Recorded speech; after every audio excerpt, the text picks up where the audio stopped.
Hi, my name is Shannon. Thanks so much for joining us. I'm from Strategic Intervention Solutions. Our website is SIS4teachers.org. If you've been on our website, we have lots of different versions of bump. For addition, we have all kinds of different multiplication bumps. Sometimes students like to do the bump times 10, but we like to bump this up a little bit to bump times 100.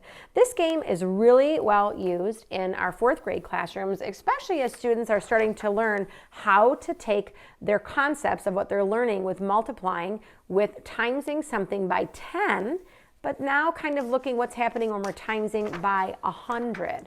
Our bump times 100 is going to be played very similarly as our multiplication game. Each player has 10 counters of one color. My partner has 10 blue. I have 10 red. In this game, we're going to use two 6-sided dice to make the game a little bit easier instead of having used the 10-sided dice. When you get doubles on your turn, you get to go again. The object of the game is to be able to get rid of your 10 counters before your partner. These videos serve a great purpose for parents. They also work out great for you to use them in the classroom to show your whole class how to play, or students can tune into our YouTube channel, learn how to play this game, and then execute it inside of their Math with Someone station. We're going to go ahead and show you how to play. I ended up rolling my 2 dice and I end up having 6 plus 3. 6 plus 3 is 9. What is 9 groups of 100? In level 1, I know that I can take my 9 times 100 and put 1 counter on 100.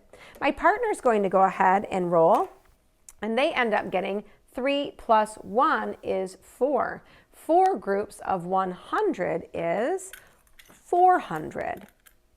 In level 1 of bump, you simply put your multiplication times by the 100 and put a counter. You're trying to get rid of your counters before your partner. I have 5 plus 3, which is 8. 8 times 100 is going to give me 800. My partner's going to go ahead and roll. They ended up getting 5 plus 1. 5 plus 1 is 6. They're going to simply times it by 100. I go ahead and roll, and I end up getting 6. 5 plus 1 is 6. 6 times 100 is 600.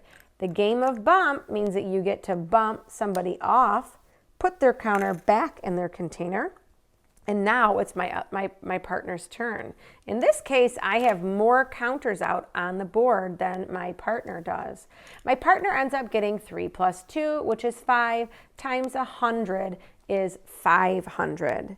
It's now my turn to go ahead and roll, and I ended up rolling a 9. 5 plus 4 is 9, times 100 is 900. In this case, I get to crown the 900. I own the 900. It's unbumpable. If my partner rolls a 9 times 100, they're not going to be able to use that. My partner's going to go ahead and go. 2 plus 1 is 3. 3 times 100 is 300. This game would continue play until one of us ended up out of counters. So my player's looking at the 2 plus 1, and then they're going to put it on the 300. The player would continue playing. As our chips are dwindling, we want to see who can get rid of the counters first. That person is the winner.